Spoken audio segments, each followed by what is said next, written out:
Siempre me han gustado los animales. Tal vez por eso decidí abrir mi pet shop en Guadalajara. Pero hoy, cada vez que escucho un maullido de gato, siento escalofríos. No por los animales, sigo gustándoles, sino porque aprendí que existen cosas capaces de imitar lo que amas para engañarte. Me llamo Jovel y esto ocurrió en 2022, pero todavía lo recuerdo muy bien. Sentí por primera vez los maullidos una noche mientras terminaba de limpiar el mostrador del pet shop antes de cerrar. Eran suaves, casi imperceptibles, pero provenían del lado de la calle frente a mi casa, una calle tranquila con faroles que iluminaban débilmente las aceras. Al principio pensé que algún gato callejero se había acercado, algo común en nuestro barrio, pero algo en el tono del maullido me hizo fruncir el ceño.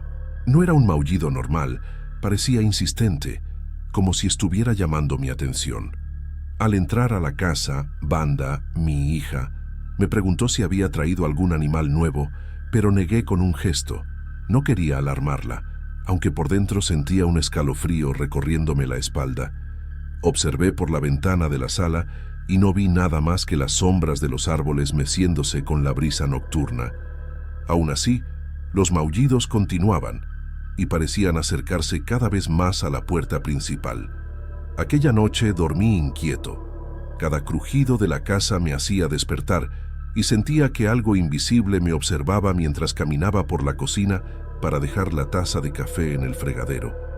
Intenté racionalizarlo, atribuyendo los sonidos a la madera vieja de la casa o al viento que se colaba por la rendija de la ventana, pero una parte de mí se negaba a ignorarlo. En los días siguientes, los maullidos se repitieron. Llegaban siempre al mismo horario, justo cuando Banda ya se había acostado y yo revisaba la casa antes de dormir. A veces, parecía que los sonidos venían de varios lugares al mismo tiempo, como si un gato pudiera estar en todas partes a la vez. La sensación de ser observado se hacía más intensa, especialmente cuando estaba solo en la sala, con las luces bajas y los muebles en silencio. Noté pequeños cambios dentro de la casa que no podía explicar. Una planta que dejé en la ventana amanecía inclinada hacia adentro. Utensilios de cocina no estaban exactamente en su lugar, y hasta sentí que el pan que dejaba sobre la mesa olía extraño y comenzaba a endurecerse más rápido de lo normal. Traté de buscar explicaciones lógicas, revisando puertas y ventanas, pero todo estaba cerrado y seguro. Banda comenzó a mostrar signos de inquietud también. Se movía despacio por la casa al caer la noche, evitando pasar cerca de la sala, y yo no podía culparla. Esa mezcla de curiosidad y miedo era algo que entendía muy bien, porque yo mismo sentía un nudo en el estómago cada vez que los maullidos comenzaban. El corazón me latía más rápido al escuchar aquel sonido cercano, insistente y extraño. Intenté grabar con mi teléfono algunos de los maullidos, pero no captaban nada. La cámara de seguridad del patio tampoco mostraba ningún animal. Aquello me desconcertaba. El sonido era real, audible y a la vez imposible de probar. Comencé a preguntarme si estaba cansado, si el estrés de manejar el pet shop y cuidar de Banda me estaba jugando una broma macabra. La sensación más perturbadora era la presencia constante que sentía cerca de mí. No podía dormir tranquilo y durante el día permanecía inquieto, mirando la ventana más de lo necesario y asegurándome de que la puerta principal estuviera cerrada con doble llave. Era como si alguien invisible rondara la casa, algo que estaba ahí solo para observar y esperar, algo que no necesitaba ser visto para hacerse sentir. Esa sensación se convirtió en parte de mi rutina, y aunque intentaba ignorarla, algo dentro de mí sabía que aquellos maullidos nocturnos no eran de un gato cualquiera. Los maullidos comenzaron a cambiar. Ya no eran solo simples sonidos de gato. A veces parecían mezclarse con risas suaves y murmullos que recordaban voces humanas, aunque distorsionadas, casi imposibles de identificar. Sentía un nudo en el estómago cada vez que ocurría. Banda, que antes solo se inquietaba un poco, comenzó a evitar pasar por la sala sola, moviéndose con cuidado y mirando hacia la ventana, como si esperara ver algo que nosotros no podíamos. La comida empezó a comportarse de manera extraña. Frutas que dejaba en la mesa se ablandaban o aparecían con manchas que no tenían sentido, y el pan que guardaba en la cocina adquiría un olor agrio en cuestión de horas. Era algo que me perturbaba profundamente, porque nunca antes había tenido problemas con la frescura de los alimentos en casa y no había explicación lógica. Intenté mantener la rutina lo más normal posible, pero cada sonido me hacía saltar. A veces parecía que los maullidos venían de la puerta principal, otras veces de la ventana del patio trasero, como si algo invisible se moviera alrededor de la casa. Sentía mi corazón acelerarse sin motivo aparente, y un frío intenso me recorría la espalda, incluso con el aire caliente del ventilador encendido. Wanda me miraba con preocupación silenciosa. Aunque no decía nada, notaba su miedo reflejado en pequeños gestos. Manos entrelazadas, pasos lentos, la cabeza girando para revisar cada sombra que pasaba por la sala. Sentía la responsabilidad de mantenerla tranquila, pero al mismo tiempo, mi propio miedo era difícil de controlar. Esa mezcla de protección y ansiedad me agotaba. Comencé a revisar los objetos de la casa con más frecuencia. Las plantas del balcón aparecían torcidas, utensilios de cocina no estaban exactamente donde los había dejado, y a veces encontraba revistas y periódicos movidos de forma ligera, como si alguien hubiera pasado por ellos con cuidado. Intenté racionalizarlo, pensando en corrientes de aire o vibraciones del piso, pero la regularidad de los movimientos no tenía explicación natural.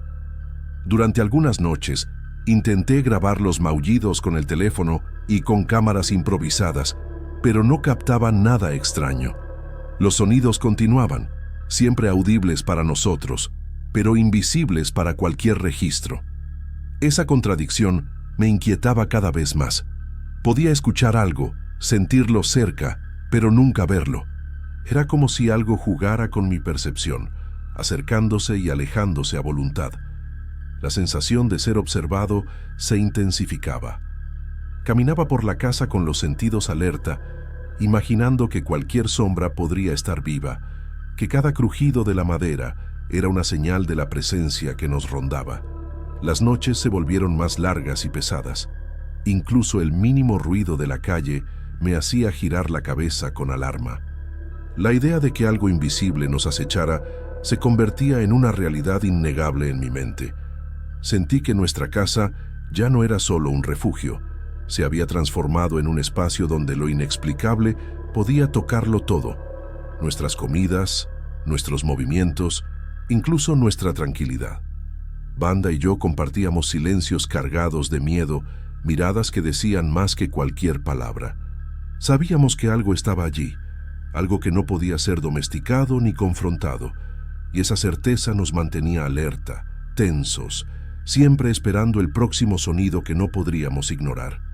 Esa noche, Wanda salió con sus amigas y me dejó solo en casa. Apenas cerré la puerta tras ella. Los maullidos comenzaron con fuerza distinta, más cercanos, como si algo respirara junto a la madera. Un escalofrío recorrió mi espalda y mis manos se tensaron sobre el respaldo de la silla. La voz que surgió entre los maullidos no era de un gato. Me ordenaba abrir la puerta, insistente y fría, y cada palabra parecía penetrar en mi pecho, acelerando mi respiración. Intenté mantener la calma y acercarme lentamente, pero algo invisible empujaba la puerta desde afuera. Mis brazos temblaban, la madera cedía apenas unos centímetros bajo la presión, y la sensación de estar atrapado entre fuerzas que no podía ver me dejó sin aliento. Cada intento de racionalizarlo se desvanecía frente a la certeza de que algo estaba ahí, esperando que se diera. El miedo me envolvía por completo. Mi corazón golpeaba con fuerza, y un frío intenso cubría mi cuerpo, como si la presencia misma drenara el calor de la habitación. Sentía mis piernas pesadas, casi incapaces de moverse, mientras las manos invisibles continuaban empujando la puerta, buscando entrada con insistencia desesperante. Todo en mí gritaba que no debía abrir, pero la fuerza que sentía era real, física, tangible de una forma que no podía explicar. Intenté alejarme de la puerta, manteniendo mi postura firme, y al mismo tiempo Escuchaba risas apagadas mezcladas con los maullidos. Era un sonido que me helaba la sangre, algo que imitaba la alegría y el juego, pero con una intención oscura y maliciosa. Mis ojos recorrían la sala, buscando alguna sombra, algún indicio de la presencia, pero no había nada que pudiera ver. Solo el sonido, solo la presión que me desafiaba. Las horas parecían alargarse hasta volverse interminables. Cada movimiento de la casa me hacía sobresaltar. Un crujido en el piso de madera, el roce de una cortina, el golpeteo de un objeto que caía sin explicación. Me sentía atrapado en una vigilia donde el tiempo y el espacio estaban distorsionados por la insistencia de aquel ser invisible. La certeza de que alguien o algo me observaba constantemente me impedía pensar con claridad. En un momento, me apoyé contra la pared, intentando respirar profundo y calmarme.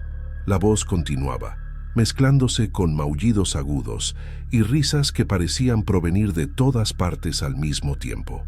Cada sonido parecía burlarse de mi resistencia, recordándome que estaba solo y que no había manera de enfrentar aquello de forma convencional.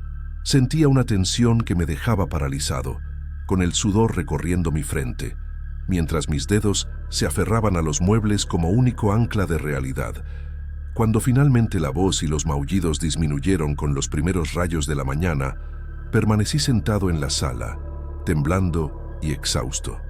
No había señales de lo que había presenciado. La puerta estaba intacta, sin marcas visibles, y la casa parecía tranquila, como si nada hubiera ocurrido. Sin embargo, el recuerdo de las manos invisibles empujando la puerta y de esa voz penetrante permanecía grabado en mi mente, imposible de ignorar. Me senté en silencio hasta que la luz del día iluminó la sala, intentando procesar lo que había ocurrido. No había explicación racional para lo que sentí ni para los sonidos que escuché. Solo sabía que algo había estado ahí, cerca, real y amenazante, y que, por poco, había cedido a su presión. Esa noche cambió algo en mí. La casa, que antes era un refugio, ahora se sentía vulnerable, y yo no podía olvidar la sensación de ser observado ni la fuerza invisible que había intentado atravesar mi puerta. Después de aquella noche, decidí instalar cámaras de seguridad en cada rincón de la casa, tanto dentro como fuera. Quería tener evidencia de lo que ocurría, aunque una parte de mí dudaba que algo tan extraño pudiera ser capturado por la tecnología. Revisaba las grabaciones cada mañana con una mezcla de esperanza y miedo, esperando ver algo que confirmara lo que sentíamos, pero nunca aparecía nada. Todo parecía normal, sin rastro de los maullidos, de las voces ni de las manos invisibles que tanto me habían aterrorizado. Los maullidos finalmente cesaron después de varias semanas, dejando un silencio inquietante que era casi más perturbador que el sonido mismo. La ausencia de ruido no traía alivio, por el contrario, sentía cada sombra más densa, cada crujido de la casa más intenso.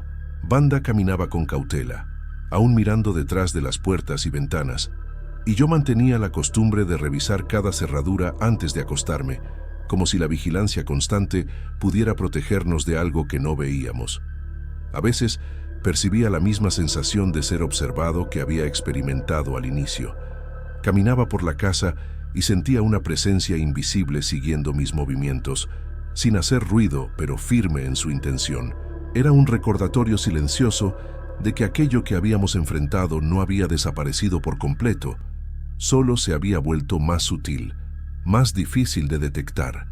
La idea de que alguien invisible nos rondara se convirtió en parte de nuestra vida diaria, un miedo constante que nos acompañaba en la rutina. El cambio en nuestra relación con la casa fue profundo. Cada sonido, cada sombra y cada movimiento, fuera de lo común, adquirieron un significado distinto. Ya no podía relajarme ni sentir la tranquilidad que solía tener en mi hogar. Wanda y yo compartíamos miradas silenciosas cuando algo nos parecía extraño, entendiendo sin palabras que ambos estábamos conscientes de la presencia que nunca se iba por completo. Los objetos seguían mostrando señales sutiles de movimiento. Un vaso ligeramente inclinado, una cortina apenas corrugada, utensilios que aparecían fuera de lugar. Eran cosas pequeñas, casi imperceptibles, pero suficientes para mantener vivo el recuerdo de lo ocurrido. Esa sensación de vulnerabilidad transformó nuestra percepción del hogar. Un lugar que antes era seguro, ahora estaba cargado de tensión y alerta constante. El miedo se mezclaba con la resignación.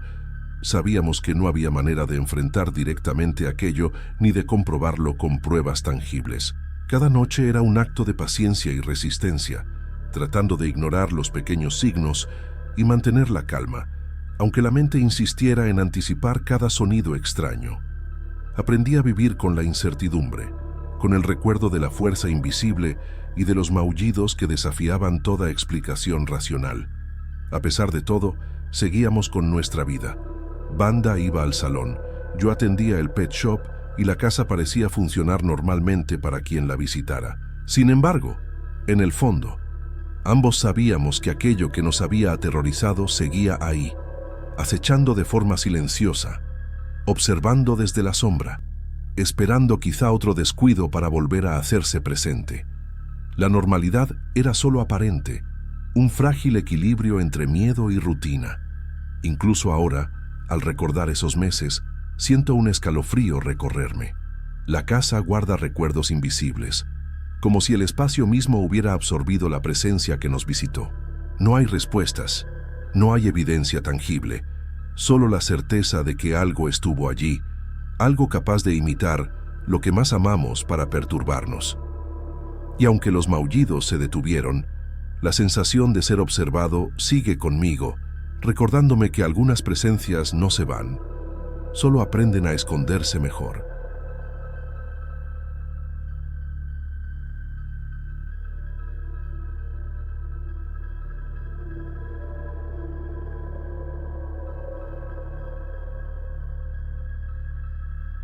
Lo que voy a contar sucedió cuando tenía 10 años.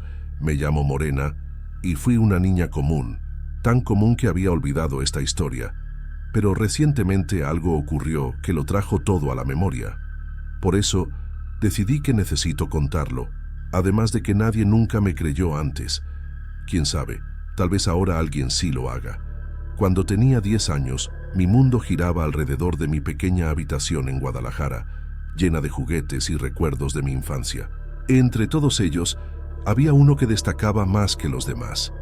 Una muñeca de trapo que llamaba Bibi, con su cabello de lana castaña y su vestido bordado a mano. Cada mañana la acomodaba cuidadosamente junto a mi cama, asegurándome de que estuviera bien vestida y sentada, como si fuera la compañera de mis días más tranquilos y mis pequeñas aventuras dentro de la casa. Una tarde, mientras mi mamá preparaba la comida y mi papá arreglaba unas cajas en el garaje, noté que Bibi había desaparecido. Busqué entre mis juguetes, debajo de la cama y en el armario, pero no había rastro de ella. Al principio pensé que alguien de mi familia la había movido para guardarla, pero cuando llegué a la cocina, allí estaba, sobre el alto estante donde jamás podría haberla colocado. El corazón me latía con fuerza y un escalofrío recorrió mi espalda. Intenté llamar a mi mamá, explicándole lo imposible de la situación, pero su respuesta fue la misma de siempre. Una sonrisa escéptica y palabras que apenas me hicieron sentir escuchada. Mi papá solo me dijo que probablemente la había dejado en algún lado y se me había olvidado. Esa sensación de incredulidad por parte de ellos me hizo sentir sola, atrapada entre la certeza de lo que veía y la imposibilidad de que alguien más lo creyera. Los días siguientes, los movimientos de Bibi se volvieron más frecuentes. La encontraba en lugares inusuales, sobre el respaldo de la silla del comedor, colgando del pomo de la puerta o dentro de un cajón cerrado. Cada vez que estaba sola, escuchaba un reír tenue, casi un susurro de niño, que desaparecía al girarme para mirar. Ese sonido me llenaba de miedo y curiosidad al mismo tiempo, y no había nadie más en la casa que pudiera provocarlo. Una vez, mientras buscaba la muñeca detrás de la cortina de mi cuarto, sentí que alguien me observaba desde la puerta. Nadie estaba allí, pero el ambiente cambió de repente. El aire parecía más pesado, y un frío extraño recorrió mis brazos. Miré alrededor, insegura, y justo entonces Bibi apareció dentro de la nevera, sobre los vegetales. Me quedé paralizada, sin comprender cómo había llegado hasta ahí y sin palabras para explicárselo a mis padres. Los movimientos de la muñeca comenzaron a afectar mi rutina. Tenía miedo de quedarme sola en mi habitación, y cada vez que lo hacía, sentía una mezcla de expectación y terror. Mi mente se llenaba de preguntas sin respuestas y de la sensación de que alguien o algo estaba jugando conmigo. Los sonidos del vecindario, el aroma del café que mi mamá preparaba en las mañanas y el calor húmedo del verano parecían contrastar con la extraña tensión que ahora acompañaba a Bibi. Que en varias ocasiones me encontré observando a los demás juguetes, como si esperara que se movieran también. Sin embargo, solo Bibi parecía seguir la extraña voluntad de ese niño invisible. A veces me sentía atrapada entre la incredulidad de mis padres y la certeza de lo que experimentaba, sin nadie que me comprendiera o que pudiera ayudarme a entender lo que estaba sucediendo. Recuerdo claramente la noche en que la encontré dentro de la nevera. El frío del lugar se mezclaba con el miedo que sentía, y por primera vez supe que algo en mi hogar era diferente, que no podía explicarlo con palabras ni lógica. Esa experiencia marcó el inicio de algo que seguiría creciendo, un misterio que me acompañaría en mis juegos, mis sueños y mis noches solitarias, y que me haría cuestionar la realidad de mi propia infancia. Conforme los meses pasaban, me di cuenta de que los movimientos de Bibi no eran incidentes aislados. Cada vez que me quedaba sola en la casa, la muñeca aparecía en lugares que me resultaban imposibles de alcanzar. La encontraba sobre los armarios altos de la cocina, colgada del ventilador de techo o incluso dentro de la lavadora, siempre en posiciones que desafiaban cualquier explicación lógica. Sentía una mezcla de miedo y fascinación. No quería que nadie más lo supiera, pero tampoco podía apartar la mirada de ella. A menudo escuchaba un reír ligero de niño que parecía venir de los rincones más inesperados. Era un sonido suave, juguetón, pero al mismo tiempo inquietante, y desaparecía cuando intentaba localizarlo. No había nadie más en la casa, y mis padres continuaban sin creerme. Esa incredulidad me hacía sentir aún más sola, como si mi experiencia no tuviera cabida en la realidad de los demás. Recuerdo una tarde en que buscaba a Bibi entre los cojines del sofá y la encontré en la cama de mis padres. Mi corazón se aceleró. Sentí un miedo profundo y un escalofrío que me recorrió de pies a cabeza. Mi mamá, al verme entrar con expresión alarmada, simplemente me dijo que debía haberla dejado allí y que me calmara. Mi frustración aumentaba con cada intento fallido de explicar lo que estaba pasando, y cada encuentro con la muñeca parecía reforzar la certeza de que algo extraño me estaba rodeando. Con el paso del tiempo, empecé a notar que los otros juguetes también parecían ser parte de este juego extraño, aunque ninguno se movía como Bibi. Había ocasiones en que la encontraba en el alto de los muebles del comedor, formando una especie de pequeño escenario con otros muñecos y peluches que nunca había colocado allí. El ambiente se volvía pesado y cargado, y sentía que la casa misma parecía observarme con atención silenciosa. El miedo me acompañaba incluso al dormir. Los sueños se poblaban de un niño con mirada intensa, risas que me perseguían y sombras que se movían por los rincones. Me despertaba con el corazón latiendo a 1000 por hora, temblando y deseando que alguien me explicara lo que ocurría. Mis padres continuaban ignorando mis historias, pensando que eran invenciones de mi imaginación, y yo aprendí a guardar silencio, a convivir con el misterio en secreto. En varias ocasiones, intenté atrapar a Bibi en el momento exacto en que se movía. Me escondía detrás de la puerta, conteniendo la respiración, y esperaba. Pero cuando miraba hacia ella, la muñeca permanecía inmóvil, como si nada hubiera sucedido. Solo quedaba el eco de esa risa tenue que parecía burlarse de mi esfuerzo. Esa sensación de impotencia me hacía sentir atrapada entre la realidad y algo que no podía comprender. Incluso comencé a sentir que el niño invisible que escuchaba tenía cierta intención conmigo. No era simplemente travieso. Había momentos en que su presencia me provocaba una mezcla de ternura y miedo, como si quisiera que jugara según sus reglas. Me encontraba observando cada rincón de la casa con cautela, anticipando dónde podría aparecer Bibi y temiendo lo que pudiera ocurrir si me quedaba sola demasiado tiempo. Una noche, al regresar de cenar, encontré la muñeca sobre el respaldo de la mecedora, rodeada por otros juguetes que nunca habían estado allí. El aire parecía más frío, y el silencio de la casa estaba cargado de una expectación inquietante. Sentí que esa presencia invisible me vigilaba, y por un instante, el mundo cotidiano de mi infancia se transformó en algo que no podía racionalizar. Sabía que algo dentro de la casa me estaba llamando, y que Bibi era la clave de ese misterio que aún no podía desentrañar. Durante mi adolescencia, Bibi dejó de ser solo un juguete. Se convirtió en un recordatorio constante de que algo en mi infancia no podía explicarse. Aunque me había mudado a otras casas y cambiado de escuela, los recuerdos de sus movimientos imposibles y del risito de niño permanecían vivos en mi memoria. A veces despertaba en medio de la noche con la sensación de que alguien me observaba desde la oscuridad y un escalofrío recorría mi espalda antes de darme cuenta de que solo estaba recordando la muñeca. Intenté racionalizarlo todo. Me decía que era imaginación, que los recuerdos se habían mezclado con sueños, que probablemente había movido la muñeca yo misma sin darme cuenta. Sin embargo, cada vez que regresaba a la casa de mi infancia, incluso años después, sentía la misma tensión, el mismo aire cargado, y recordaba con exactitud la forma en que Bibi aparecía en lugares imposibles. Ese recuerdo me hacía comprender que, aunque tratara de ignorarlo, algo me había acompañado y seguía presente. Los pesadillas continuaron, aunque menos frecuentes, pero más vívidas. Veía al niño invisible, observándome, sonriendo, a veces inclinado sobre la muñeca como si la cuidara, y a la vez quisiera provocarme miedo. Me despertaba con el corazón latiendo rápido y un nudo en la garganta, recordando el olor de la madera de los muebles de mi cuarto de niña y el calor de la ciudad en las tardes de verano. Cada sueño me dejaba una mezcla de nostalgia y miedo que parecía anclarse a mi memoria. Durante la adolescencia, la incredulidad de mis padres se convirtió en un recuerdo lejano pero doloroso.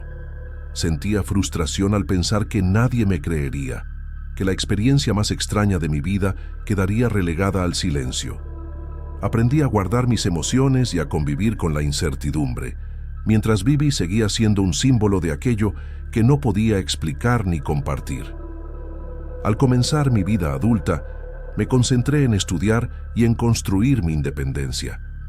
Me mudé con mi amiga Karen, quien nunca había oído la historia y probablemente la habría desestimado. Sin embargo, la sensación de que algo me observaba o me acompañaba a veces aparecía en momentos inesperados. Un objeto que parecía moverse ligeramente, un ruido leve en la casa vacía, o la sensación de que alguien estaba cerca, aunque no hubiera nadie. Mis recuerdos se mezclaban con la rutina cotidiana, enseñando inglés, atendiendo a mis alumnos y viviendo una vida aparentemente normal. Pero cada vez que veía muñecas de trapo o escuchaba la risa de algún niño cercano, recordaba a Bibi y al niño invisible. Esa mezcla de miedo y ternura se había convertido en parte de mi mundo interior, y aprendí a vivir con ello, sin intentar forzar explicaciones, pero sin olvidarlo tampoco. Volver a la casa de mi infancia fue una experiencia extraña, cargada de recuerdos que parecían cobrar vida. Cada habitación conservaba su olor particular, la madera de los muebles, el aroma de la cocina, incluso el polvo que se acumulaba en los rincones. Caminaba con cuidado, casi temerosa de tocar algo, porque sabía que cada objeto podía despertar memorias que habían estado dormidas durante años. Al llegar al cuarto donde Bibi había desaparecido por última vez, sentí un escalofrío que me recorrió la espalda. El lugar estaba exactamente igual, como si el tiempo se hubiera detenido. Abrí el armario donde tantas veces había encontrado a la muñeca en posiciones imposibles. Y allí estaba ella, sentada, impecable, con su vestido bordado y su cabello de lana perfectamente colocado.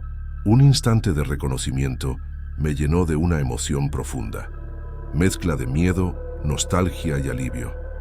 Mientras la observaba, tuve la sensación de que una presencia estaba a mi lado, como si el niño invisible de mi infancia hubiera regresado por un momento. Un risito suave resonó detrás de mí, y aunque me giré rápidamente, no había nadie. El aire se sintió más pesado, y mi corazón latía con fuerza, recordándome que, aunque la apariencia de la vida cotidiana siguiera intacta, aquel misterio nunca me había abandonado. No sentí terror como antes. Esta vez hubo aceptación. Comprendí que el miedo que había experimentado de niña era también una forma de conexión con algo que no podía explicarse, una presencia que parecía observar y cuidar, pero también jugar conmigo. Bibi ya no era solo una muñeca, era un recordatorio de lo inexplicable, de la memoria de mi niñez y de los límites de lo que se puede comprender. Mientras la tomaba entre mis manos, sentí una calma inesperada. Recordé los momentos de soledad, los intentos de explicar lo imposible y la incredulidad de mis padres. Todo eso había quedado atrás, pero Bibi seguía allí, intacta, como testigo silencioso de una historia que necesitaba ser contada. Su presencia me permitió cerrar un capítulo que llevaba décadas abierto, y por primera vez pude mirarlo sin miedo, solo con respeto y asombro. Decidí contar esta historia después de volver a escuchar la risa de aquel niño y sentir su presencia, porque me di cuenta de que no había sido solo imaginación de una niña, fue real. Reconocer que algo sobrenatural existió en mi vida, que me acompañó y me enseñó a vivir con lo inexplicable, me da paz. La risa que escuché tantas veces ahora es un recuerdo que me acompaña sin amenazarme, un eco del pasado que me recuerda la fragilidad y la maravilla de la infancia. Mientras salía de la casa, Bibi permanecía en su lugar, y un último suspiro de aquel risito infantil pareció despedirse de mí. Sonreí con tristeza y gratitud al mismo tiempo. Había terminado un ciclo, y aunque la presencia aún parecía flotar en la memoria, ya no sentía miedo, solo una extraña tranquilidad. Al contar esto, siento que finalmente puedo compartir una parte de mi vida que había permanecido oculta. Sé que algunos no lo creerán, y eso está bien. Lo importante es que para mí es real. La muñeca, el niño invisible y las risas que me acompañaron durante tantos años ahora forman parte de mi historia. Y al recordarlas, siento que finalmente estoy en paz, aunque el eco de aquellas risas siga resonando en mi memoria. Finalmente, comprendí que Bibi y el niño invisible habían moldeado parte de mi vida y mi percepción del mundo. No eran solo episodios de miedo, eran experiencias que me enseñaron a convivir con lo inexplicable, a sentir la mezcla de curiosidad y temor, y a aceptar que algunas cosas no tienen explicación lógica. Esa certeza me acompañaba siempre, y aunque el risito aún resonara en mi memoria, aprendí a reconocerlo sin dejar que me paralizara, preparándome para enfrentar el momento en que volvería a encontrar la muñeca.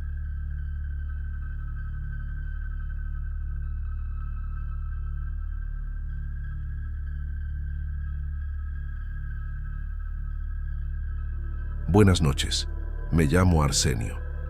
El funeral de Matilde había terminado hacía unas horas, y mientras caminaba por las calles del centro histórico de Guadalajara, sentía que cada paso pesaba más que el anterior.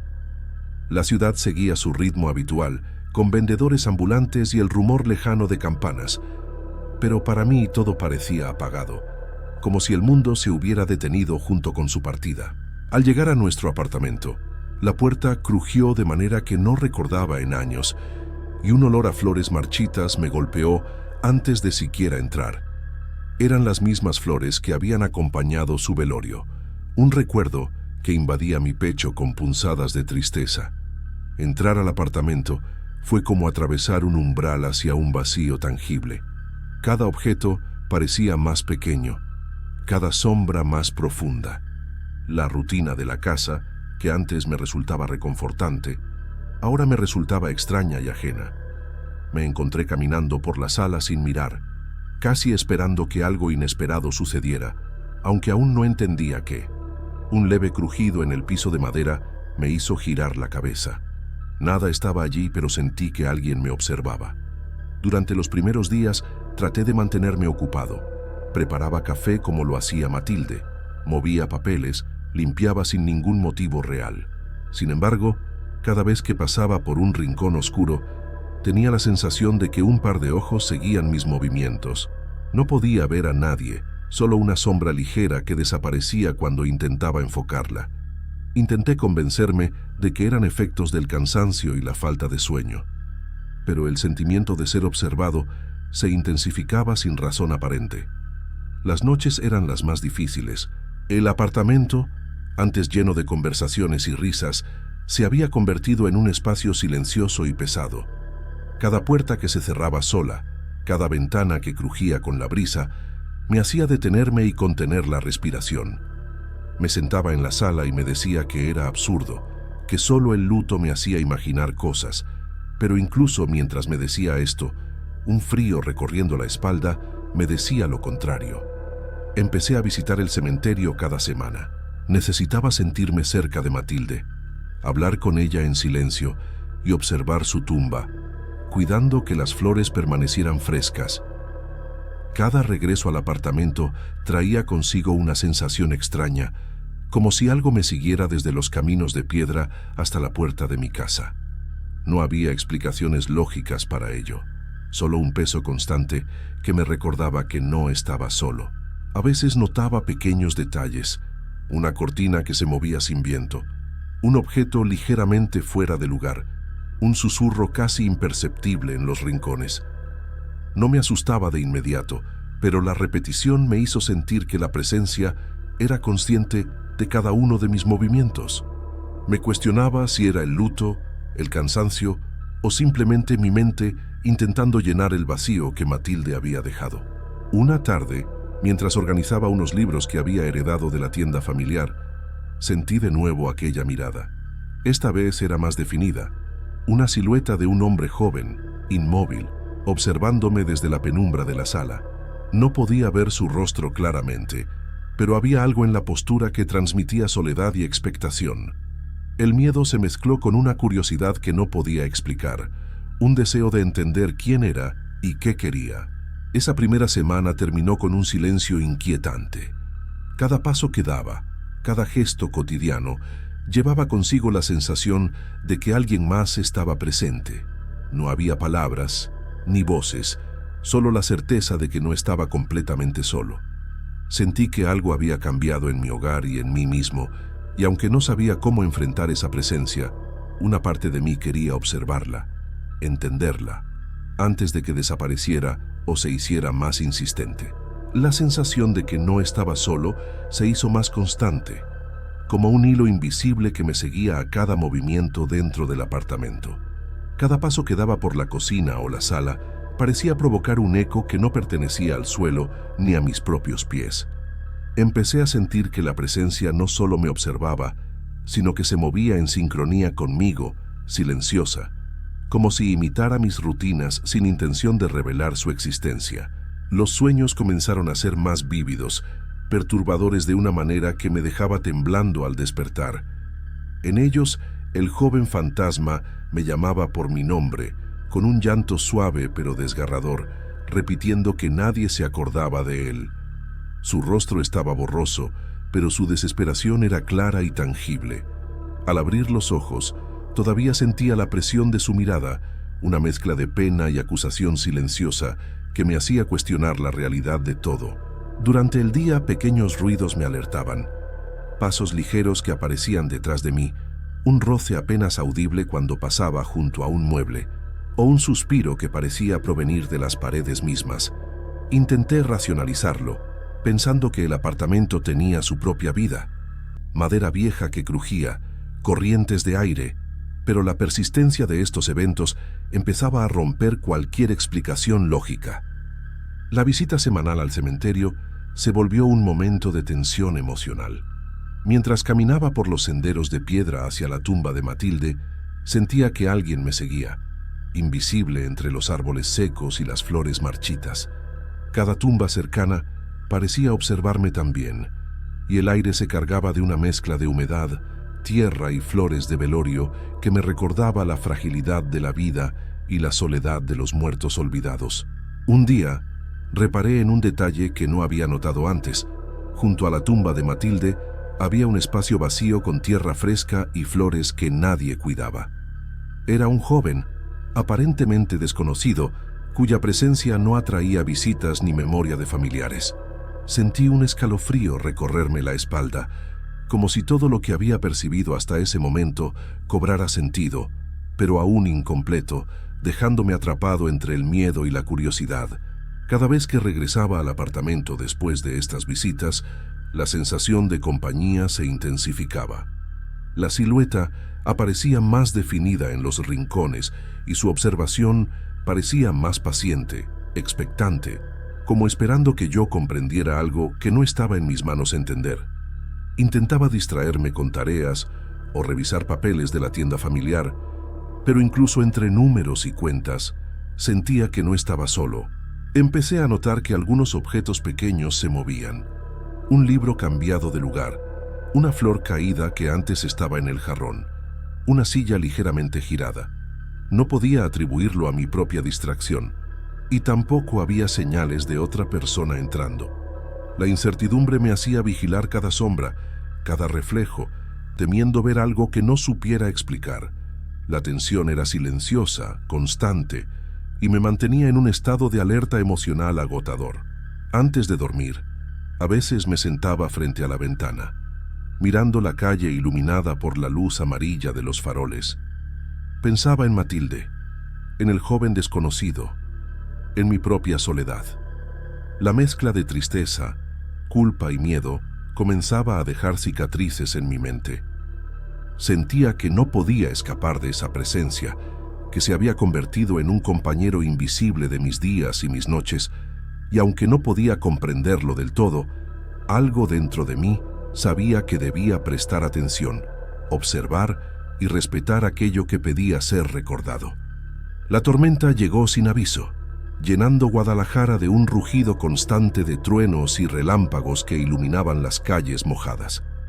Me encontraba sentado en la sala, con las luces apagadas, tratando de concentrarme en los papeles de la tienda que mi hijo ahora manejaba. Cada destello de luz parecía proyectar sombras más largas y más densas, y una sensación de inquietud recorrió mi espalda desde el momento en que escuché el primer golpe de lluvia contra la ventana. Un relámpago particularmente fuerte iluminó la terraza, y por un instante lo vi. El joven estaba allí, inmóvil, con los ojos fijos en mí, mojado por la lluvia que apenas lo tocaba, como si su figura no perteneciera al mundo físico. El corazón me golpeaba con fuerza, y una mezcla de miedo y reconocimiento me atravesó. No era una aparición difusa esta vez. Su presencia estaba clara, imponente en su silencio y cargada de un peso emocional que no podía ignorar. Intenté acercarme a la puerta de la terraza, pero mis pies parecían pegados al piso. No podía gritar, no podía moverme con rapidez. Solo podía observarlo, sintiendo que me pedía algo que no alcanzaba a comprender. Su mirada no era agresiva, pero había una necesidad profunda en ella, un lamento silencioso que parecía atravesar los muros de mi apartamento hasta tocarme el alma. Durante unos minutos que parecieron eternos, nos quedamos así, observándonos. La lluvia caía, los truenos retumbaban, y yo sentía la mezcla de terror y compasión más intensa que había experimentado en mi vida. La figura del joven parecía querer comunicarme algo sin palabras, y yo comprendí que mi comprensión tardía no cambiaba la urgencia de su deseo. Ser recordado, ser visto, no quedar atrapado en el olvido. Cuando el relámpago se apagó, la figura desapareció lentamente, como si la luz que la iluminaba fuera su vínculo con nuestra realidad. Quedé temblando frente a la puerta, sintiendo su ausencia como un vacío tangible en la terraza y dentro de mí. El miedo no desapareció, más bien se transformó en un respeto silencioso, un reconocimiento de que aquella presencia tenía derecho a existir junto a mi memoria y a la de Matilde. Al día siguiente, fui al cementerio con un nuevo propósito. Frente al tumba del joven, coloqué unas flores y encendí una vela. No dije palabras en voz alta, pero sentí que estaba enviándole un mensaje, que lo veía, que no lo había olvidado. la acción me dio un extraño alivio y algo dentro de mí comenzó a relajarse, como si la tensión que me había acompañado durante semanas hubiera encontrado un canal para liberarse. De regreso al apartamento, noté que los crujidos y los pasos persistían, pero su intensidad había disminuido. La presencia seguía allí, pero ya no se sentía amenazante.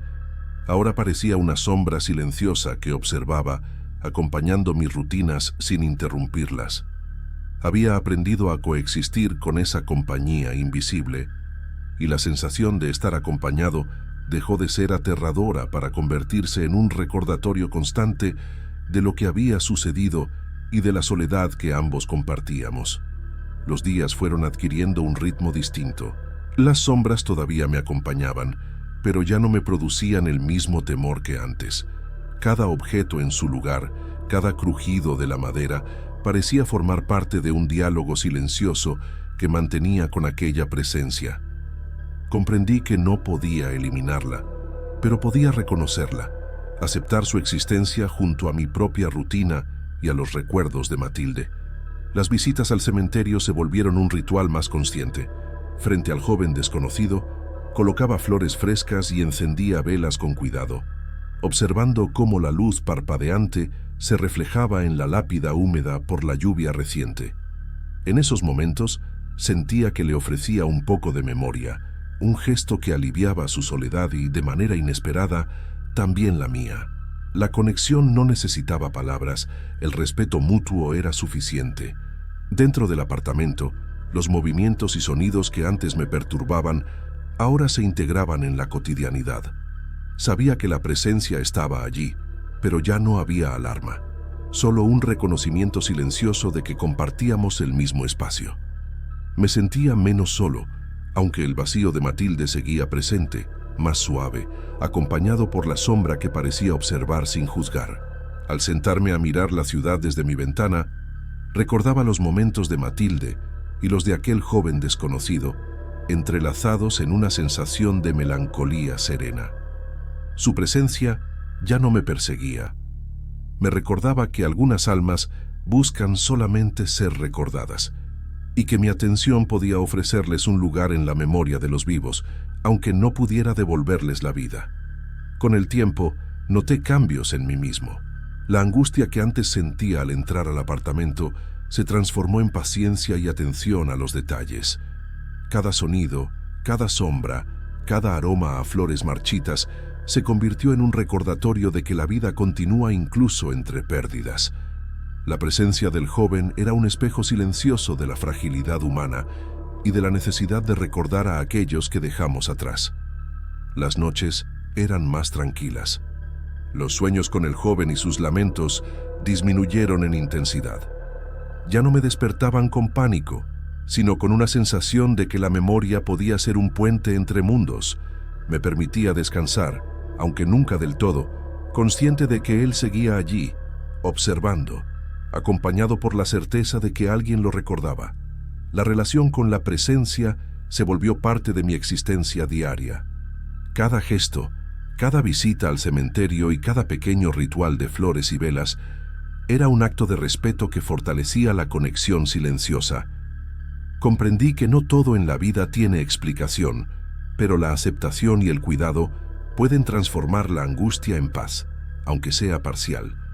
Al final, la presencia nunca desapareció del todo, pero dejó de ser amenazante. Se convirtió en un recuerdo persistente y silencioso, como un eco de la soledad y la memoria que compartíamos.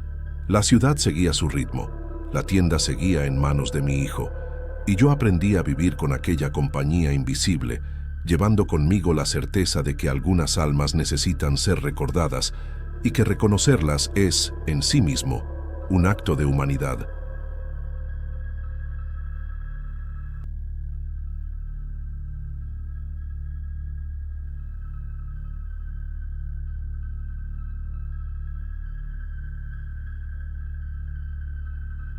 Mi abuela, doña Lidia, siempre decía que quien vive en la injusticia no encuentra paz. Hoy sé que ella tenía razón. Me llamo Vitorino, soy mecánico en Guadalajara, Y todo comenzó cuando finalmente compré mi coche y empecé a usar la cochera de mi edificio para estacionarlo. Llegué al edificio esa noche con la espalda adolorida y las manos oliendo a aceite de motor.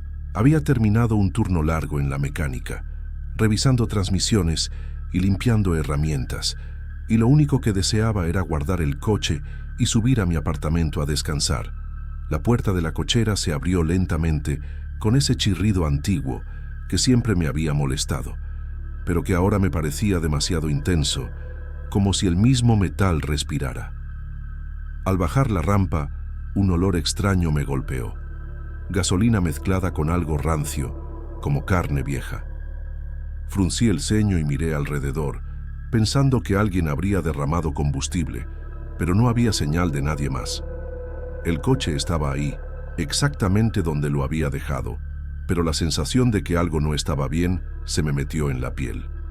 Fue entonces que lo escuché, el motor encendiendo solo, un rugido bajo y potente que me hizo dar un paso atrás. Mi corazón se aceleró y por un instante dudé de mi cordura.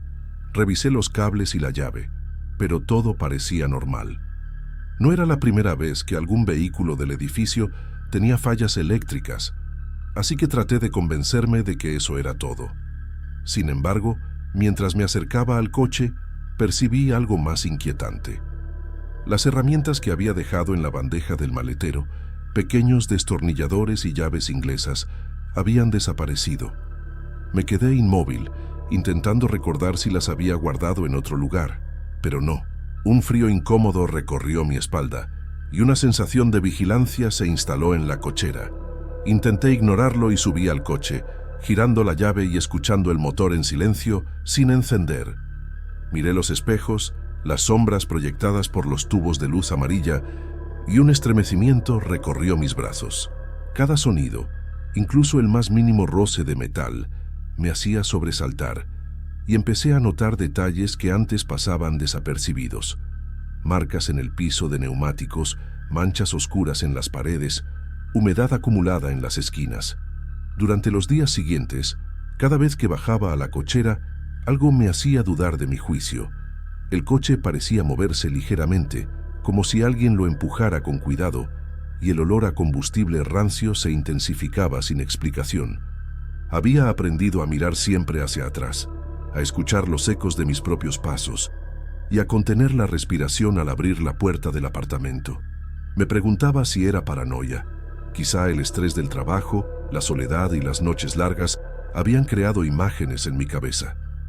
Pero cada desaparición de herramientas y cada sonido de motor encendiendo solo me recordaban que no podía racionalizar todo. La cochera, un lugar que había sido simplemente funcional, estaba empezando a parecer un sitio vivo, hostil, observándome. Esa noche, mientras subía las escaleras hacia mi apartamento, con el corazón todavía latiendo rápido, no pude evitar mirar por el pasillo hacia la cochera iluminada. El coche estaba quieto, pero la sensación de que alguien o algo me esperaba seguía ahí. No podía saberlo aún, pero algo había despertado en aquel lugar, algo que no se iba a conformar con simples explicaciones mecánicas. La cochera empezó a sentirse más pesada cada vez que bajaba. El aire tenía un olor extraño, mezcla de gasolina y humedad, como si algo se descompusiera entre los rincones. No lograba identificar de dónde venía exactamente, pero me llenaba de incomodidad.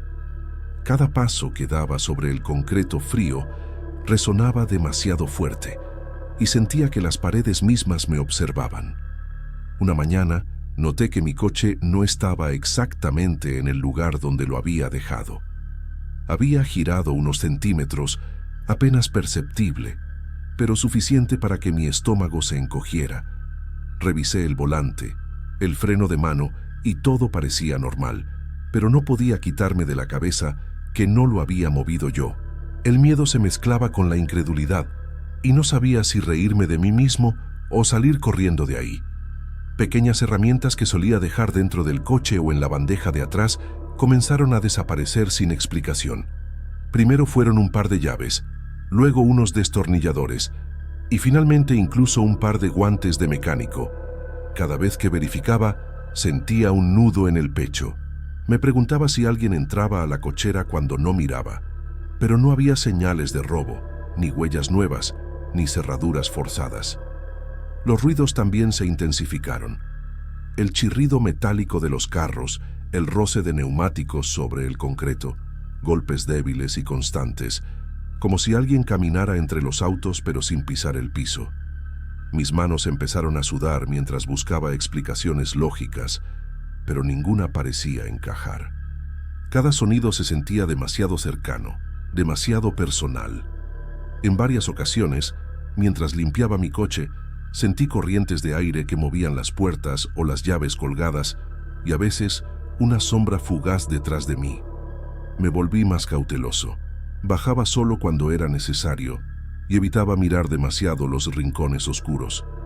Empezaba a considerar la posibilidad de que no estuviera solo, aunque trataba de convencerme de que todo tenía explicación racional. El cansancio y la tensión comenzaron a afectarme fuera de la cochera. Dormía mal, despertando con sudor frío y escuchando motores que no existían. Mis amigos en la mecánica notaban que estaba distraído, más callado, y que a veces me quedaba mirando el horizonte con el ceño fruncido, como si esperara que algo apareciera. La rutina diaria se volvió un campo minado de ansiedad. Un día, mientras bajaba con el coche, sentí que los neumáticos giraban solos al rozar el concreto, como si el motor quisiera arrancar sin encender. Di un paso atrás y retrocedí, observando en silencio, con el corazón latiendo a 1000 por hora. No había nadie, todo parecía normal, y al mismo tiempo nada lo estaba. La cochera ya no era solo un lugar para estacionar, era un espacio hostil que me recordaba constantemente que algo había cambiado. Al subir las escaleras hacia mi apartamento, con las manos todavía temblando, me di cuenta de que ya no podía ignorar lo que pasaba. No era cuestión de nervios ni de cansancio. Algo en esa cochera estaba despierto y de alguna manera parecía fijarse en mí. Esa sensación de vigilancia, sutil y constante, comenzó a acompañarme a todas partes dentro del edificio. Esa mañana bajé a la cochera como siempre, con la rutina mecánica en la cabeza y un café aún tibio en la mano. Algo me hizo detenerme apenas entré. El coche parecía diferente, no en forma, sino en presencia. Estaba quieto, pero con un peso extraño que no podía explicar, como si contuviera algo dentro, algo que esperaba moverse. Sin previo aviso, el motor rugió sin que nadie tocara la llave. Un estremecimiento me recorrió de pies a cabeza y mis manos se congelaron sobre la taza. Miré alrededor, buscando a alguien que pudiera estar bromeando, pero la cochera estaba vacía. El corazón me latía con fuerza mientras mis pensamientos intentaban aferrarse a explicaciones racionales. Problemas eléctricos, cables flojos, el viento entrando por alguna rendija. Antes de que pudiera reaccionar, el coche comenzó a rodar lentamente hacia la salida, como si alguien invisible estuviera girando el volante. Mis piernas temblaban y mi respiración se volvió rápida y superficial. Cada metro que avanzaba me parecía eterno. El motor no sonaba como antes, sino como un susurro amenazante que me decía que no podía intervenir. Intenté acercarme para frenar el coche, pero el miedo me paralizó. Ver mi propio vehículo moverse sin conductor frente a mis ojos era una sensación que no puedo describir con palabras sencillas. Una mezcla de incredulidad, terror y culpa. Me sentía responsable por no haber hecho algo antes, por haber ignorado los pequeños avisos que la cochera me había dado. El coche se detuvo metros adelante, frente a la rampa de salida, y el motor se apagó solo, como si todo hubiera sido un acto consciente. Me quedé allí, inmóvil, observando el vehículo como quien mira algo sagrado y prohibido al mismo tiempo. La cochera, silenciosa, parecía contener la respiración, y yo sentí que cada sombra se acercaba, que cada rincón estaba vivo. Ese día no bajé el coche a la cochera. Tomé el autobús al trabajo con la sensación de que algo me seguía en cada esquina. La cochera había dejado de ser un simple lugar de estacionamiento. Se había transformado en un espacio donde la muerte y la presencia invisible se sentían tangibles, y yo sabía que no podía ignorarla por mucho tiempo. Más tarde, en el pasillo, Un vecino llamado Jonas me comentó que años atrás un hombre había muerto en esa misma cochera. Lo atropelló un conductor borracho que no vio que estaba descendiendo del coche. Al escuchar su relato, un escalofrío recorrió mi espalda. Todo cobraba sentido, aunque no ofrecía explicación completa. El lugar estaba marcado por la tragedia y de alguna forma la memoria de aquel accidente parecía haberse quedado viva entre las paredes húmedas. Después de lo que vi en la cochera y de lo que me contó Jonas, decidí que eso era demasiado para mí. Si otros vecinos estaban acostumbrados a ello, yo no podría acostumbrarme. Simplemente no podía. Decidí no volver a bajar el coche a la cochera. Esa mañana lo estacioné frente al edificio, sobre la calle, donde podía verlo sin tener que entrar al espacio oscuro y húmedo que me había aterrorizado. Al principio sentí alivio, como si algo se hubiera levantado de mi espalda, pero también una incomodidad silenciosa me acompañó todo el día.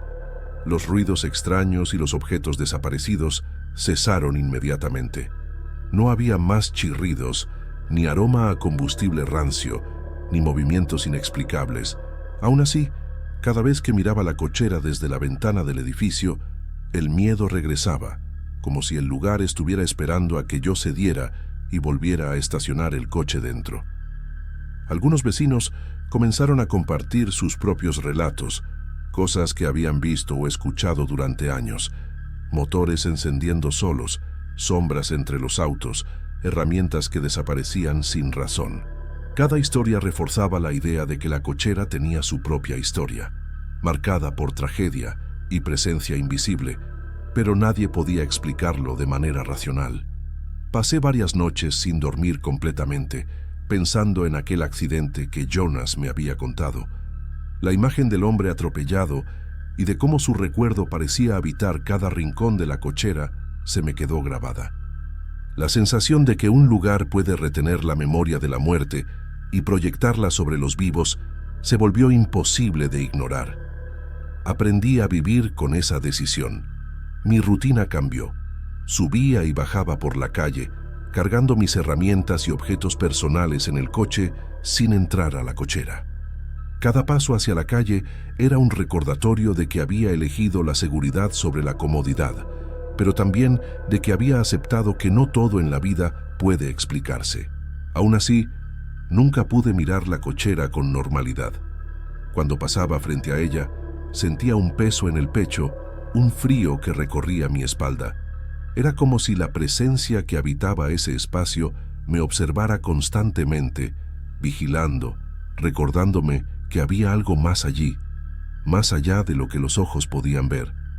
A veces, mientras trabajaba en la mecánica, escuchaba a mis compañeros hablar de cosas raras que sucedían en edificios antiguos y recordaba la cochera.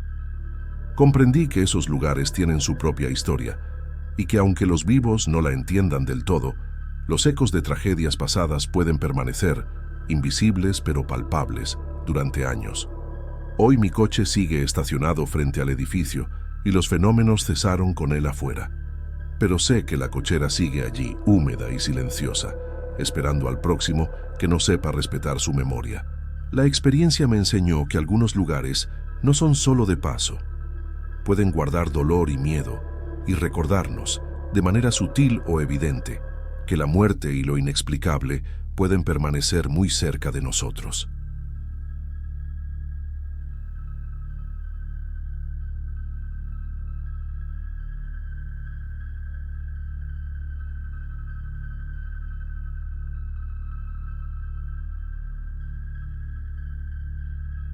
El día comenzó como cualquier otro en la oficina de archivos históricos de la Municipalidad de Guadalajara. Me llamo Milagros, soy funcionaria pública, mi trabajo es burocrático, repetitivo, pero me da paz. Siempre me han gustado las mañanas, pero ese día fue diferente. La luz del sol entraba tímidamente por los ventanales altos, iluminando los pasillos con un tono cálido que apenas alcanzaba a disipar el olor a papel antiguo y cera de piso. Mientras organizaba algunas cajas de documentos que habían quedado fuera de lugar, decidí limpiar un cuadro antiguo que colgaba torcido en una de las paredes del corredor principal.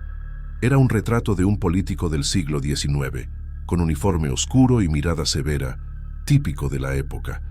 Al intentar levantarlo con cuidado, el cuadro resbaló de mis manos y cayó con un golpe seco contra el piso.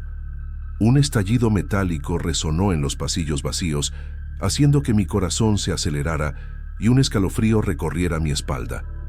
Por un instante me quedé inmóvil, mirando la pintura doblada en el suelo, sintiendo que algo en el ambiente había cambiado.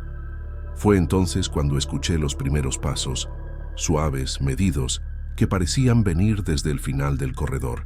Intenté convencerme de que solo era el eco de mi propio movimiento, o tal vez algún compañero que había llegado temprano, pero un murmullo ligero y casi imperceptible me hizo dudar. No lograba identificar palabras, solo un susurro continuo que parecía fluir detrás de las paredes. Sentí una presión en el pecho, mezcla de miedo y desconcierto, y apreté los labios para no respirar con fuerza y delatar mi nerviosismo. Recogí el cuadro y lo coloqué nuevamente en la pared, esta vez con cuidado extremo. Cada movimiento me parecía más lento, como si los pasillos se alargaran a propósito. Miré a mi alrededor. El archivo estaba vacío, y el silencio habitual del lugar se había vuelto opresivo. Un leve olor a polvo quemado me llegó por la nariz, pero cuando giré la cabeza, todo parecía normal. Aún así, la sensación de que alguien me observaba no me abandonaba. Decidí continuar con mi trabajo, intentando ignorar los ruidos y murmullos. Revisé expedientes antiguos, comparé fechas y nombres, y traté de concentrarme en lo tangible. Sin embargo, cada vez que me levantaba para buscar un documento, sentía que una presencia me seguía, que se movía entre las sombras de las estanterías. Los pasos que había escuchado antes parecían acercarse y alejarse según yo caminaba. Cuando el reloj marcó la hora de almuerzo, noté que varios papeles habían cambiado de lugar sin explicación. Documentos que había dejado cuidadosamente ordenados aparecían sobre otras mesas, abiertos o con notas que yo no había hecho. La inquietud creció y un pensamiento persistente se instaló en mi mente. ¿Podía ser que algo estuviera moviendo las cosas a propósito? Intenté hablar con mis compañeros sobre lo que percibía, pero la mayoría se encogió de hombros, diciendo que el archivo viejo siempre tenía corrientes de aire o ruidos extraños. Aún así, algo dentro de mí sabía que esto era diferente. Había un peso en el aire, un silencio cargado de intención que no podía atribuir a la arquitectura antigua del edificio ni al azar. Al final del día, mientras cerraba las estanterías y apagaba las luces, escuché nuevamente aquel estallido metálico, leve pero nítido, y unos pasos que parecían rodearme desde todos los ángulos. Un estremecimiento recorrió mi cuerpo, y por primera vez sentí un miedo profundo, real, que me hizo apresurar el paso hacia la salida, con la certeza de que el edificio que conocía desde hacía años escondía secretos que nunca habría imaginado. Al volver a la oficina al día siguiente, sentí un nudo en el estómago que no desapareció durante la mañana. Cada pasillo parecía más largo de lo normal, y las sombras que proyectaban las luces fluorescentes daban la sensación de que algo se movía al borde de mi visión. Comencé a notar detalles que antes pasaban desapercibidos: hojas de expedientes fuera de lugar, manchas de polvo en el suelo que no coincidían con mis pasos, y un aire pesado, casi denso, que se adhería a la ropa. Mientras revisaba unos documentos sobre el antiguo Consejo Municipal, escuché un murmullo que parecía surgir de detrás de la estantería. No alcanzaba a distinguir palabras, pero la cadencia era extrañamente humana, como si alguien respirara lentamente mientras hablaba para sí mismo. Mi primera reacción fue mirar alrededor buscando a algún colega, pero la oficina estaba vacía. El silencio volvió con rapidez, y el murmullo desapareció dejándome con un escalofrío que recorrió la espalda. Los archivos más antiguos comenzaron a comportarse de manera extraña. Documentos que había dejado en cajas reaparecían sobre la mesa de trabajo, abiertos y con notas que no recordaba haber escrito. Intenté racionalizarlo pensando que tal vez alguien había entrado sin avisar, pero las cerraduras de las puertas y la rutina de mis compañeros hacían esa explicación improbable. Cada pequeño incidente aumentaba mi sensación de vulnerabilidad. Durante la jornada, el zumbido intermitente de las luces fluorescentes parecía sincronizarse con los pasos que percibía en los corredores. Algunas veces desaparecían de repente, dejando áreas en penumbra y luego volvían a parpadear. Cada cambio de iluminación me hacía estremecer, como si alguien jugara con la percepción de la realidad. En varias ocasiones sentí que el aire se volvía más frío alrededor de mí y un olor penetrante, parecido a carne podrida, invadía brevemente la sala. Mis compañeros comenzaron a notar cosas extrañas también. Un par mencionó escuchar murmullos cuando pasaban por ciertas oficinas vacías, y otro reportó un olor desagradable que desaparecía al abrir la puerta. Intenté mantener la calma y no hacer comentarios fuera de lo necesario, pero la tensión se palpaba en el ambiente. Ya no podía ignorar que algo fuera de lo normal estaba ocurriendo. No era solo imaginación mía. Al llegar la tarde, sentí una fatiga intensa, como si el edificio mismo me drenara la energía. Cada vez que giraba hacia un pasillo vacío, parecía que alguien me observaba desde la penumbra. Mi respiración se aceleraba sin razón aparente y mis manos se enfriaban. Incluso mi café matutino perdió sabor ante la ansiedad que se instalaba en mi pecho. Me encontré a mí misma revisando las puertas cerradas más de una vez, esperando no ver nada, temiendo exactamente eso. Por la noche, al regresar a casa, la inquietud me acompañaba. Cada sonido en la calle me hacía pensar en los corredores de la oficina, en los pasos y murmullos que había escuchado. Mi mente reproducía los estallidos metálicos y el reflejo de los documentos moviéndose solos, como si quisieran recordarme que no estaba sola. Dormir se volvió difícil. Los pesadillas con el político del cuadro comenzaron a repetirse, su mirada severa persiguiéndome incluso en mis sueños. A pesar del miedo creciente, sentí una curiosa mezcla de obligación y curiosidad. Necesitaba entender lo que estaba ocurriendo en la oficina, aunque cada vez me costara más concentrarme en los archivos y en mis tareas. La sensación de que algo invisible observaba cada movimiento crecía con intensidad, y supe que pronto tendría que enfrentar lo que fuera que rondaba los pasillos del archivo histórico de la municipalidad. Esa noche decidí que no podía seguir esperando a que los fenómenos se detuvieran solos. Me quedé después del horario de cierre, asegurándome de que todas las luces del pasillo principal estuvieran encendidas, aunque algunas parpadeaban débilmente. Cada paso que daba sobre los azulejos antiguos resonaba como un golpe seco en la inmensidad del edificio. Sentí un hormigueo en la nuca, como si alguien me vigilara, y mi respiración se volvió lenta y medida para no alertar a esa presencia invisible. Al doblar la esquina hacia el archivo más antiguo, escuché nuevamente los pasos, cercanos ahora, casi sincronizados con los míos. No lograba distinguir la dirección exacta de donde provenían. Un murmullo bajo, casi un suspiro, llenaba el aire, y el olor a papel húmedo se mezclaba con un hedor que no podía identificar, penetrante y desagradable. Cada fibra de mi cuerpo me gritaba que retrocediera, pero una mezcla de miedo y curiosidad me empujaba hacia adelante. Al llegar frente a la puerta de la sala de registros más antiguos, el aire se volvió súbitamente frío. Observé mi reflejo en el vidrio del marco, y detrás de mí, difuso, apareció una figura que no podía ser mía. Su forma era humana, pero inestable, como una sombra de recuerdos antiguos. Mi corazón latía con fuerza, casi quería gritar, pero no podía moverme. El reflejo permaneció unos segundos mirándome, y luego desapareció al acercarme lentamente. Un temblor recorrió mis manos y mis piernas. Cada documento sobre la mesa parecía vibrar ligeramente, y un par de papeles cayeron al suelo sin razón aparente. La sensación de que alguien o algo me estudiaba se intensificó. Cada estante y cada esquina parecían guardar secretos que solo se revelaban a quienes osaban mirar. Sentí un vértigo de impotencia y terror mezclado con fascinación. Caminé lentamente por la sala, tocando los marcos de los cuadros y los bordes de las mesas, intentando encontrar una explicación racional. Pero no había corrientes de aire, ni presencia de compañeros, ni sonidos mecánicos que justificaran los movimientos y los susurros.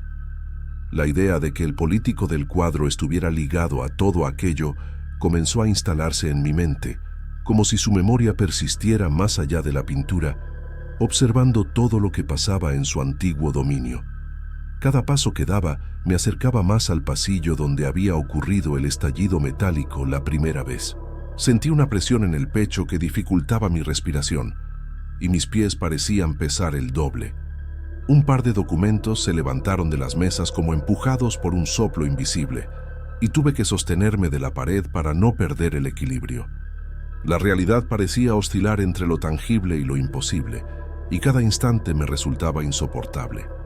Al detenerme frente a otra puerta cerrada, percibí nuevamente el reflejo, un contorno humano, más definido esta vez, que parecía querer atravesar el vidrio.